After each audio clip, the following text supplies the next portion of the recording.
Hello everyone. Last video में हमने देखा था कि किस तरीके से जर्नल एंट्रीज को पास किया जाता है। और जर्नल एंट्रीज पास करते करते क्योंकि हम ट्रांजैक्शंस को जर्नल एंट्री में कन्वर्ट करते हैं तो आगे हमारे पास एक समस्या आती है डिस्काउंट की। तो देखते हैं कि डिस्काउंट क्या होता है। मतलब हमारा आज का टॉपिक है डिस्काउंट। तो डिस्काउंट क्या होता है? सिंपली डिस्काउंट के बारे में सभी लोग जानते हैं। वैसे डिस्काउंट को अगर हम यहाँ पर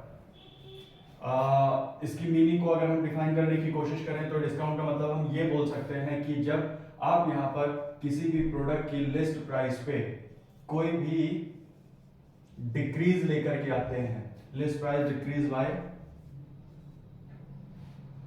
सेलर, तो वो क्या कहलाएगा? वो डिस्काउंट कहलाएगा।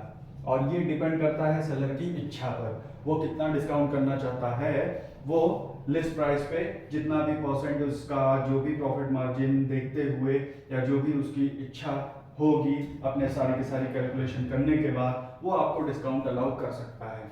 हालांकि इस मीनिंग से हमें मतलब नहीं है, हमारा मेन फोकस होगा इसकी जर्नल एंट्री से कैसे इसकी एंट्रीज पास करते हैं। तो उसके लिए हमें सबसे पहले अकाउंटिंग में देखना पड़ेगा कि डिस्काउंट होता कितने टाइप का है। तो डिस्काउंट को अकाउंटेंसी में दो पार्ट में डिवाइड किया गया है। पहला ट्रेड डिस्काउंट, दूसरा कैश डिस्काउंट। अब ट्रेड डिस्काउंट क्या है और कैश डिस्काउंट क्या है, ये दो पार्ट में आगे कैसे डिवाइड हुआ। तो ट्रेड डिस्काउंट और कैश डिस्काउंट ये दो अलग अलग चीजें हैं। देखो, हमें पता है कि गुड्स को सेल करने के लिए सबसे पहले यहाँ पर मैन्युफैक्चरर की जरूरत पड़ती है। मैन्युफैक्चरर आगे होलसेलर को सेल करता है अगर हम जनरल लिंक देखें तो, और होलसेलर रिटेलर को देता है। एंड फिर फाइनली रिटेलर के पास से कंज्यूमर के पास गुड्स पहुंचता है, यानी कस्टमर के पास गुड्स पहुंचता है। तो होलसेलर जो होता है वो मैन्युफैक्चरर से लार्ज क्वांटिटी में गुड्स को परचेज करता है एंड स्मॉल क्वांटिटीज में रिटेलर को आगे सेल कर देता है। बट रिटेलर स्मॉल क्वांटिटीज में परचेज करके कंज्यूमर को उनकी नीड के हिसाब से सिंगल यूनिट बेसिस या डबल यूनिट बेसिस या 3 यूनिट बेसिस, यानी जैसी कंज्यूमर की नीड के हिसाब से उनको गुड्स को सेल करता है। यानी ये भी स्मॉल क्वांटिटी में वैरायटी ऑफ आइटम्स परचेज करेगा और वैरायटी ऑफ आइटम्स को स्मॉल क्वांटिटी में ही कंज्यूमर्स को सेल करता है। तो हम यहाँ पर एक चीज ये देखते हैं कि जो मैन्युफैक्चरर है और मैन्युफैक्चरर से लेकर के कंज्यूमर तक गुड्स पहुंचने तक होलसेलर और रिटेलर का यहाँ पर मेन रोल होता है, क्योंकि ये डिस्ट्रीब्यूटर की तरह काम करते हैं। तो होलसेलर यहाँ पर मैन्युफैक्चरर से लार्ज क्वांटिटी में गुड्स परचेज करेगा। बट जब लार्ज क्वांटिटी में गुड्स परचेज करेगा तभी जब इसे कोई फायदा होगा। तो ऐसे फायदे को यहाँ पर रिप्रेजेंट कैसे करेंगे, उस फायदे को देखने के लिए यहाँ पर ट्रेड डिस्काउंट लगाया जाता है। इससे दो फायदे होते हैं ट्रेड डिस्काउंट लगाने से। एक तो होलसेलर का प्रॉफिट मार्जिन बढ़ जाता है, दूसरा मैन्युफैक्चरर की large quantity of goods sale हो जाते हैं। तो लार्ज क्वांटिटी ऑफ गुड्स को सेल करने के लिए या यहाँ पर होलसेलर का प्रॉफिट मार्जिन शो करने के लिए, इसी तरीके से होलसेलर रिटेलर को जब आगे गुड्स सेल करता है तो भी वो ट्रेड डिस्काउंट अप्लाई कर सकता है। तो ट्रेड डिस्काउंट इस जगह पर लगाया जाएगा जहां पर गुड्स की हमें सप्लाई बढ़ानी होगी, यानी जहां पर गुड्स हमारे ज्यादा से ज्यादा सेल हो जाए वहां पर हम ट्रेड डिस्काउंट को अप्लाई करते हैं। इट मींस ट्रेड डिस्काउंट हमेशा अप्लीकेबल होगा केवल और केवल उस जगह पर जहां पर आपको गुड्स एंड सर्विसेज को ज्यादा सेल करना होगा, लार्ज क्वांटिटी में सेल करना होगा। तो ट्रेड डिस्काउंट को हम डिफाइन कर सकते हैं कुछ इस तरीके से कि applicable to increase the sales, और इसे अप्लाई किया जाता है applied by manufacturer and retailers, sorry wholesalers to retailers, ताकि यहां पर ज्यादा से ज्यादा क्वांटिटी में गुड्स सेल हो सके। जितना ज्यादा यहां पर क्वांटिटी बिकेगी उतना ज्यादा यहां पर ट्रेड डिस्काउंट अप्लाई किया जाएगा। तीसरा, इसका कैश ट्रांजैक्शन से कोई भी रिलेशन नहीं होता है। मतलब पैसा मिले या ना मिले इस बात से इसे कोई मतलब नहीं है। पैसा मिलता है तो भी ट्रेड डिस्काउंट लग सकता है, नहीं मिलता है तो भी ट्रेड डिस्काउंट लग सकता है, क्योंकि ये सिंपली प्रमोट करता है sales of goods and services को। तो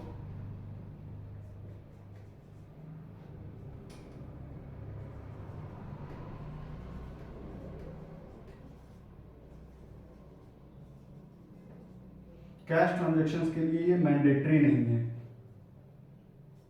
ऐसा नहीं है कि आप जो है कैश ट्रांजेक्शन करेंगे तभी इसको अप्लाई किया जाएगा। ये क्रेडिट और कैश दोनों टाइप के ट्रांजेक्शन पे लगता है। मतलब जब गुड्स को हम सेल कर रहे होते हैं उस टाइम पर आप जो डिस्काउंट देंगे वो ट्रेड डिस्काउंट कहलाएगा। ये टेक्निक होती है ट्रेड डिस्काउंट अप्लाई करने की, क्योंकि ये गुड्स को यहाँ पर प्रमोट करता है और लार्ज क्वांटिटी में आपको आपके गुड्स की सेल्स बढ़ जाती है। एंड सबसे इंपॉर्टेंट पार्ट, इसकी अकाउंटिंग एंट्री नहीं की जाती है।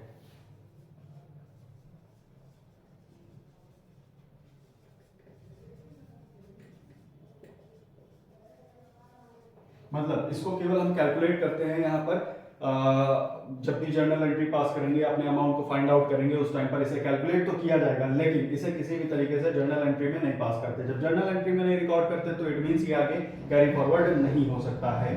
तो इसे केवल कैलकुलेशन में ही हम क्लियर कर देंगे बस। और ये हमेशा जो लिस्ट प्राइस होता है गुड्स की उस पर लगता है।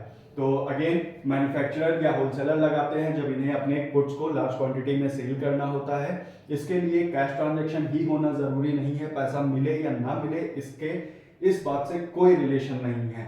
इट मींस इसको आप केवल और केवल गुड्स के परचेज एंड सेल यानी ट्रांसफर ऑफ गुड्स पे केवल अप्लाई करते हैं और इसकी कोई भी जर्नल एंट्री नहीं पास की जाती है। सेम इसी तरीके से कैश डिस्काउंट पे आते हैं। जो हमारा कैश डिस्काउंट है, कैश डिस्काउंट को हमेशा तब अप्लाई किया जाता है जब रिटेलर चाहता है कि उसे कंज्यूमर से जल्दी पैसा मिल जाए। तो जितनी जल्दी हमें पैसा मिलेगा उतनी जल्दी यहाँ पर पैसा पाने के लिए आपको कंज्यूमर को कुछ डिस्काउंट देना पड़ता है, क्योंकि डिस्काउंट से कंज्यूमर अट्रैक्ट जल्दी होता है। इसलिए इसमें हम लिखेंगे applicable on cash transactions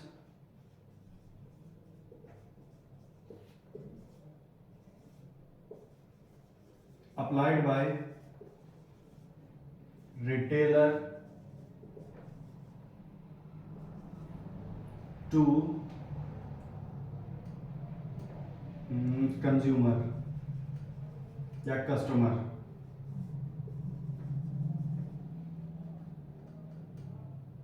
made on prompt payments, यानी जितनी जल्दी यहाँ पर पेमेंट मिल जाए, जितनी जल्दी पैसा रिटेलर को मिल जाए कस्टमर से, उतनी जल्दी पैसा पाने के लिए आप कैश डिस्काउंट को अलाउ करते हैं। चौथा, इसकी जर्नल एंट्री में रिकॉर्डिंग की जाती है, यानी अकाउंटिंग एंट्री इज मेड। ठीक है, तो अगेन कैश डिस्काउंट यहाँ पर लगता है जब पैसे देने की बात आती है। ट्रेड डिस्काउंट लगता है जब यहाँ पर गुड्स को परचेज या सेल करने की बात आती है। और ये लार्ज क्वांटिटी में गुड्स की सेल्स को प्रमोट करता है, जबकि ये केवल और केवल पैसे जल्दी से जल्दी मिल जाएं इस बात को प्रमोट करता है। यानी रिटेलर्स को अधिकतर अलाउ करना पड़ता है टू कस्टमर्स कैश डिस्काउंट, ताकि वो जल्दी से जल्दी पेमेंट कर दे। 1-2 दिन के अंदर या 10 दिन के अंदर या एक लिमिटेड टाइम पीरियड के अंदर जब पेमेंट हमें रिसीव करनी होती है कस्टमर से, तो हम उसको कैश डिस्काउंट अलाउ करते हैं। इसके लिए कैश ट्रांजैक्शन का होना जरूरी है, यानी पैसे का लेन देन होना जरूरी है। इसके लिए केवल उधार गुड्स खरीदे जाने या बेचे जाने से काम नहीं चलेगा। यानी आप मान लो किसी से गुड्स उधार खरीदते हैं या सेल करते हैं तो उस टाइम पर आप कैश डिस्काउंट नहीं अलाउ कर सकते। क्यों? क्योंकि पैसे देने की यहाँ पर कोई भी बात नहीं हो रही है। और जब पैसे देने की बात आएगी उस टाइम पर जब सच में पैसा दिया जाएगा तब जो डिस्काउंट लगाया जाएगा उसे हम कैश डिस्काउंट बोलेंगे। और कैश डिस्काउंट को जर्नल एंट्री में रिकॉर्ड करते हैं, जबकि ट्रेड डिस्काउंट को जर्नल एंट्री में नहीं रिकॉर्ड करते हैं। इट मींस ये केवल sales of goods and services को प्रमोट करता है और ये कैश ट्रांजैक्शंस को प्रमोट करता है, जल्दी से जल्दी पैसा मिल जाए इस बात को प्रमोट करता है। अब आते हैं इसकी जर्नल एंट्री पे, किस तरीके से इसकी जर्नल एंट्री रिकॉर्ड की जाती है। तो अगर ट्रेड डिस्काउंट है तो क्या जर्नल एंट्री रिकॉर्ड होगी, कैश डिस्काउंट है तो क्या जर्नल एंट्री रिकॉर्ड होगी। तो उसके लिए एक हम एग्जांपल लेंगे। सपोज ए ने यहाँ पर गुड्स खरीदे हैं बी से 50,000 रुपए के, जिस पे 10% का ट्रेड डिस्काउंट लगता है एंड 5% का कैश डिस्काउंट। तो हमारा जो यहाँ पर ट्रांजैक्शन बनता है वो ये बन जाता है कि A purchased goods from B costing 50,000 rupees at 10% trade discount and 5% cash discount, या फिर हम अभी कैश डिस्काउंट को हटा देते हैं, केवल ट्रेड डिस्काउंट के लिए एंट्री देखते हैं क्या होगा। तो इसमें ए ने गुड्स परचेज किया है बी से, सपोज हमें ए की बुक्स में एंट्री करनी है।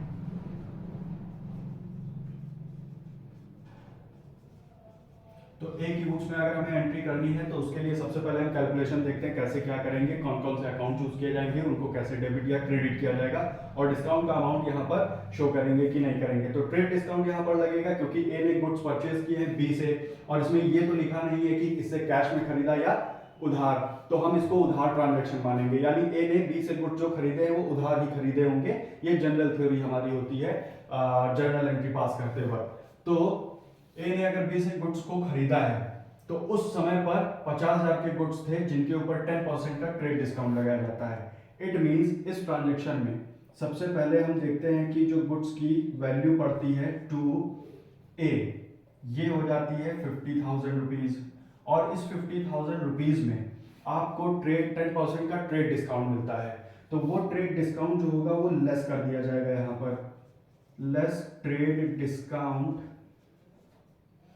एट द रेट 10% ऑफ 50,000, यानी जितने अमाउंट का गुड्स था उस अमाउंट पे आप 50,000 पे 10% का ट्रेड डिस्काउंट अप्लाई करेंगे। तो ये आता कितना है 5,000 रुपीज, 50,000 का आप 10% निकालेंगे 5,000 आएगा, 50,000 में 5,000 माइनस करेंगे बचेगा 45,000। इट मींस हमें अब जो पैसा पे करना पड़ेगा टू बी, यानी ए जो पैसा पे करेगा टू बी वो 45,000 रुपीज होगा। तो हमें एक्चुअल में 50,000 रुपए से जर्नल एंट्री नहीं 45,000 रुपीज से जर्नल एंट्री पास करनी है। यहाँ पर ये जो ये डिस्काउंट था ये हमारा ट्रेड डिस्काउंट था, केवल गुड्स के ट्रांसफर पे यानी गुड्स की सेल या परचेज पे लगाया जा रहा है, इसलिए ये ट्रेड डिस्काउंट है। हमें ये नहीं पता कि पैसा दिया गया या नहीं दिया गया, ये ट्रेड डिस्काउंट है, इसलिए हम एंट्री करेंगे 45,000 की, और डिस्काउंट अकाउंट को हम यहाँ पर नहीं शो करेंगे। तो पहले अकाउंट चूज करते हैं ट्रांजेक्शन में से। अब हम ए के लिए एंट्री कर रहे हैं, तो एज अ ए अगर मैं ए हूं, हमारे लिए ये ट्रांजेक्शन परचेज का ट्रांजेक्शन होगा, तो एक हम परचेजेस अकाउंट यूज करेंगे। दूसरा हमने बी से खरीदा है तो बीज अकाउंट यूज करेंगे। अब जो परचेज अकाउंट है डिस्काउंट अकाउंट यूज कर सकते थे बट कर नहीं सकते हैं क्योंकि यहां पर ट्रेड डिस्काउंट को लिखा ही नहीं जाता है। तो परचेजेस अकाउंट में हम गुड्स को डिनोट करते हैं, एंड गुड्स ये हमारे लिए एसेट्स होते हैं, assets goes to real account, and real account का रूल बोलता है debit what comes in and credit what goes out. तो जब हम ए हैं और हमने गुड्स परचेज किया तो गुड्स हमारे पास होंगे कम्स इन, जिसकी वजह से इन्हें डेबिट किया जाना चाहिए जर्नल एंट्री में बाय 45,000। बी, बी ये नेम ऑफ इंडिविजुअल हो गया, एक इंसान का नेम हमने बी रखा था, और name of individual goes to personal account, तो इसका नेचर हो गया पर्सनल अकाउंट से रिलेटेड, एंड पर्सनल अकाउंट का रूल बोलता है debit the receiver and credit the giver. तो हमने इससे गुड्स खरीदे और ये गुड्स का गिवर होगा, एंड गिवर को हमें करना होता है क्रेडिट, इसलिए इसको जर्नल एंट्री पास करते वक्त क्रेडिट कर देंगे 45,000 से। इट मींस इसकी जो जर्नल एंट्री पास होगी वो क्या हो जाएगी, वो जर्नल एंट्री होगी in the books of A purchase account debit, पहले डेबिट वाली एंट्री फिर नीचे थोड़ा सा स्पेस दिया, टू लगाया क्रेडिट वाली एंट्री के लिए, टू बीज अकाउंट, और अमाउंट जो आएगा वो 50,000 ना आकर के 45,000 ही रिकॉर्ड किया जाएगा क्योंक't ट्रेड डिस्काउंट को नहीं रिकॉर्ड करते, उसे डिडक्ट कर देते हैं। एंड नरेशन हो जाएगा being goods purchased from the, ये हमारा ट्रांजैक्शन था जिसे हमने रिकॉर्ड कर दिया। तो यहां पर हमने देखा कि ट्रेड डिस्काउंट को केवल गुड्स के ट्रांसफर पे यानी परचेज एंड सेल पे अप्लाई किया गया है, और ये किसी भी तरीके से कैश ट्रांजैक्शन से रिलेटेड नहीं है, तो इसे केवल transfer of goods and services पे ही अप्लाई किया जाएगा। आगे बढ़ते हैं कैश डिस्काउंट की तरफ।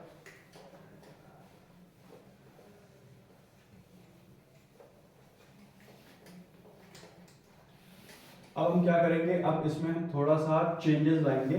मान लेते हैं कि यहां पर ए ने गुड्स खरीदे हैं बी से, बट ये कैश में खरीदे, इसमें हम नोट करेंगे कि बी से ही खरीदे बट कैश में खरीदे। तो A purchase goods from B for 50,000 rupees for cash at a cash discount of 5%। तो इस बार 5% के कैश डिस्काउंट पे यहाँ पर, यानी ए ने यहाँ पर बी से गुड्स खरीदे हैं और सेम डे पेमेंट भी की है फॉर कैश, मतलब सेम डे पेमेंट कर दी, पैसा भी दे दिया है बी को, तो उस कंडीशन में यहाँ पर कैश डिस्काउंट 5% अप्लाई कर दिया जाता है। इस कंडीशन में हमारी क्या एंट्री होगी, तो यहाँ पर हम देखते हैं सबसे पहले अकाउंट चूज करेंगे इन दी बुक्स ऑफ ए, मतलब हम ए मान करके, खुद को ए मान करके यहाँ पर एंट्री करेंगे। तो हमारे लिए ये परचेज का ही ट्रांजेक्शन रहेगा, तो एंट्री के लिए हम परचेजेस अकाउंट को यूज करेंगे। दूसरा, हमने बी से खरीदा है तो बीज अकाउंट यूज कर सकते हैं, बट जब हमें पता है कि कैश पे किया गया है तो हम कैश अकाउंट यूज करेंगे, ना कि बीज अकाउंट। तो जब हमें कैश ट्रांजैक्शन के बारे में पता चलता है तो हम कैश वर्ड यूज करते हैं, यहाँ पर इंडिविजुअल के, यानी जो हमारा सेलर है उसके नेम को नहीं यूज करते। देन कैश डिस्काउंट, क्योंकि कैश में पैसा दिया जा रहा है उस समय पर 5% का कैश डिस्काउंट लगाया जाता है, इट मींस ये हमारा कैश डिस्काउंट है और कैश डिस्काउंट को रिकॉर्ड करना पड़ेगा। तो एक हम और नाम बढ़ाएंगे, डिस्काउंट अकाउंट। ये जो डिस्काउंट अकाउंट है ये कैश डिस्काउंट को रिप्रेजेंट करता है और इसे जर्नल एंट्री में रिकॉर्ड करते हैं। अब देखते हैं इनमें से कौन सा हमारा डेबिट होगा, कौन सा क्रेडिट होगा। तो जो परचेज अकाउंट है ये एसेट था, goes to real account, purchase करने पे कम्स इन होगा, जिस वजह से इसको डेबिट करेंगे।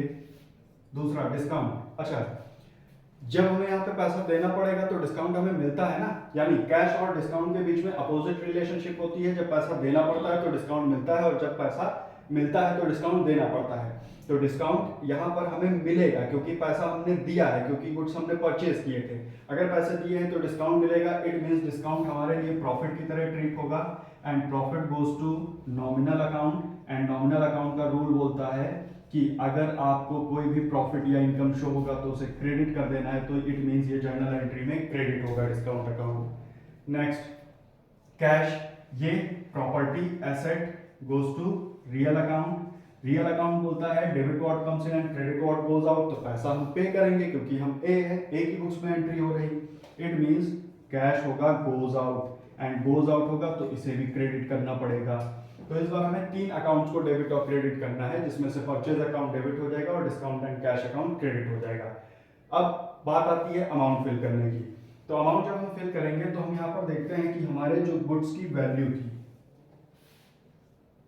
यानी ए के लिए जो कॉस्ट पड़ी वो कितनी, 50,000 की पड़ी। अब 50,000 रुपीज ही हमें देना भी है, यानी हमारा पेबल अमाउंट ही 50,000 है। ट्रेड डिस्काउंट इसमें हमने नहीं टच किया बिल्कुल भी। जब इस पे हमें कैश डिस्काउंट मिलेगा तो वो हमें इसमें से लेस करना पड़ेगा, क्योंकि कैश डिस्काउंट वाला अमाउंट उतना हम पैसा इसे नहीं देंगे, उतना पैसा हमारा एज अ प्रॉफिट हमारे पास रहेगा। तो लेस कर देते हैं कैश डिस्काउंट, और ये केवल कैश ट्रांजैक्शन पे एप्लीकेबल होता है। अप्लाई कितना करना है, 5% ऑफ 50,000, क्योंकि जितना पैसा पे करना है सिर्फ उतने पे कैश डिस्काउंट दिया जाएगा। तो 50,000 का 5% आप निकालेंगे, ये आ जाएगा 2,500। तो 2,500 इसमें से हम माइनस कर देंगे 50,000 से, हमारे पास बचता कितना है, 47,500। इट मींस 47,500 रुपीज ये वो अमाउंट है जो हमें पे करना है। तो कैश में इतना पैसा पे करना है। अब इसकी जर्नल एंट्री रिकॉर्ड करते हैं, देखते हैं जर्नल एंट्री कैसे रिकॉर्ड होगी। जर्नल एंट्री जब हम रिकॉर्ड करेंगे इन दी books of A,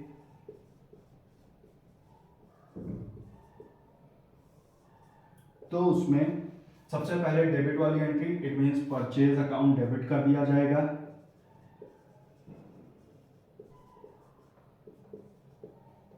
then credit वाली एंट्री, तो थोड़ा सा स्पेस देके 2 लगाया, 2 लगाने के बाद 2 cash account, 2 discount account, and narration हो जाएगा being goods purchased for cash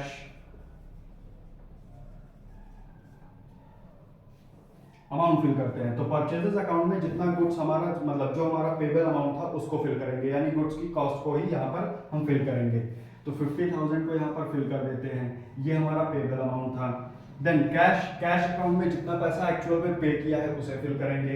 हमने एक्चुअल में पे किया 47,500, तो कैश अकाउंट के सामने क्रेडिट साइड में 47,500 फिल कर दिया जाएगा। Then discount account, cash discount हमने अलाउ किया 2,500, तो डिस्काउंट अकाउंट में 2,500 फिल कर देंगे। इस तरीके से जर्नल एंट्री पास होगी डिस्काउंट से रिलेटेड। अब जब इतना काम कर लेते हैं तो हमें यह भी पता है कि डेबिट एंड क्रेडिट साइड के अमाउंट का टोटल इक्वल आना चाहिए। तो देखते हैं क्या डेबिट और क्रेडिट में इक्वल अमाउंट आ रहा है।